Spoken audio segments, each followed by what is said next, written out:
маш том одоо соёлын арга хэмжээ, ондооширлын одоо нөхцөл байдлуудыг бас үүсгэж явж байгаа. Энэ юу гэхээр одоо энийг дурдахгүй байхын аргагүй. Улаанбаатар коктейл вик гэдэг арга хэмжээг одоо маш өндөр цар хүрээнд 4 жилдээ Улаанбаатар хоттой зохион байгуулагдах гэж байна те. За энэ яадаг вэ гэхээр одоо монголчуудын түүх, соёл, эдийн умдааны соёлыг дэлхийд таниулах түүгээрээ гадна дотноос одоо маш олон зочид гişид бартендеруудыг ерөөдөө салбарын найз нөхдөд авчирч туршлага солилцсон өөрсдийнхөө одоо энэ мэргэжлийг илүү улам одоо том цар хүрээнд одоо яг тэр дэлгэр гарах нөхцөл байдлыг авчирч байгаа л гэж хараад байна. Тэгээд яг энэ салбарын одоо тэг газрын зураг дээр Монгол гэдэг улсыг хамгаалж байгаа маш том юм арга хэмжээ бүхэл бүтэн 7 хоног өнгөрдөг.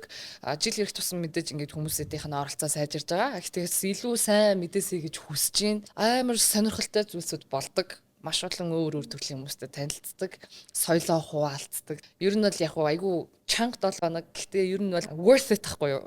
Ер нь бол